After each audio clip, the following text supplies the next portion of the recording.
Judge Tanya Chutkan once again had the opportunity to stick it to Donald Trump this week, and by God did she do it.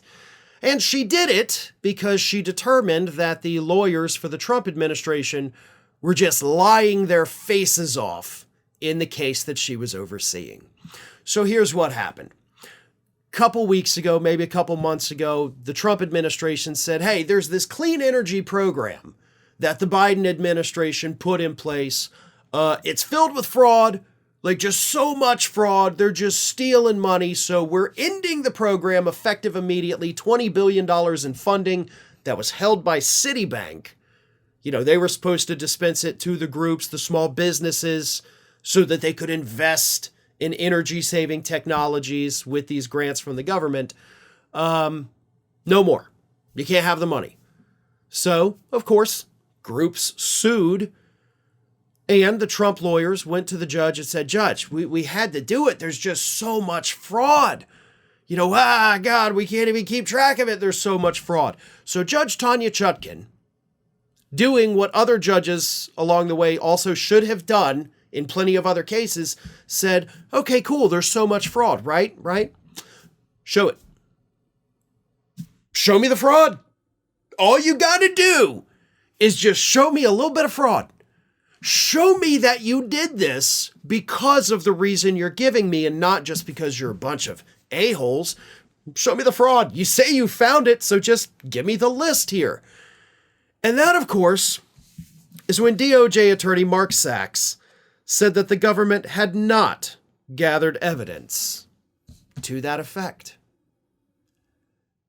Sorry, I know we've said there's a lot of fraud in this, Judge, but to be honest with you, we literally have no evidence. We were just kind of going on a hunch. You know, we were hoping there was fraud. Maybe you could find the fraud, Judge. We haven't been able to find it, and we've been looking, but it doesn't exist.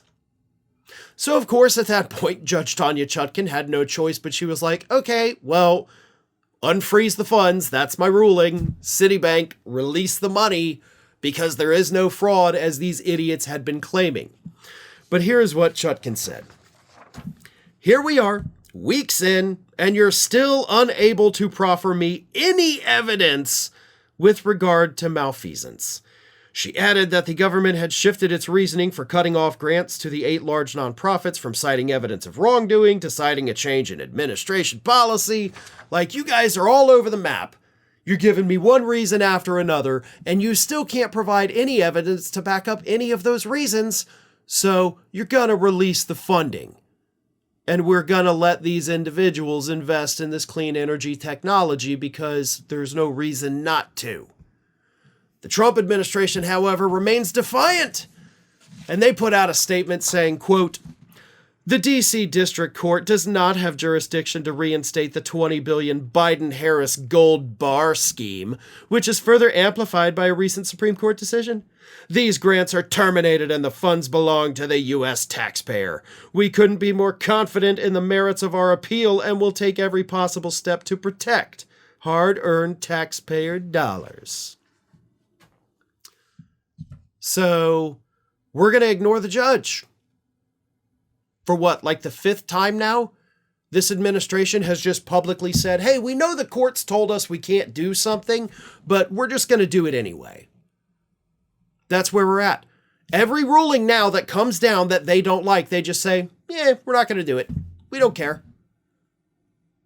This is insane. This is lawlessness.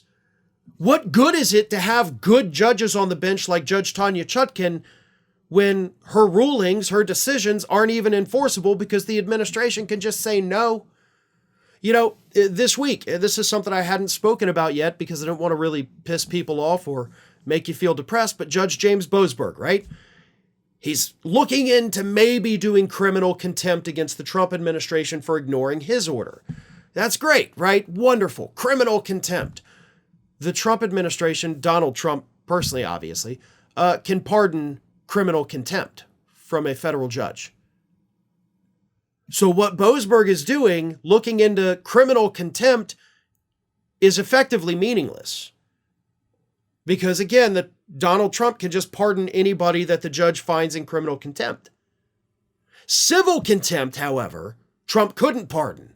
And Boasberg knew that. He could have gone the smart way and done civil contempt, basically frozen the assets of these people, punished them that way. Trump couldn't do anything about that. But instead, he goes criminal contempt. All Trump has to do is say, I pardon thee. All of you, you're clear. Now we don't have to listen. So the judge had two options, a smart one and a stupid one. He went with the stupid one. And yes, the criminal contempt against the guy who can pardon criminal actions is stupid.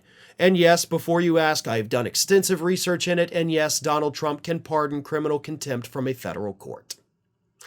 Chutkin might end up having to be in the same boat, but she seems a little smarter. She'll probably go the civil contempt route.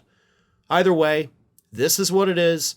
The Trump administration lied to the judge, had to admit that they were lying. They lost, and they're still acting like they won. Thanks for watching today, everybody. And don't forget, if you're not already, please do subscribe to this channel. We have fresh content going up every single day, and I would really hate for you to miss out on that. And speaking of missing out, if you're not following me across all other social media outlets, then get on it. You can follow the links in the description of this video.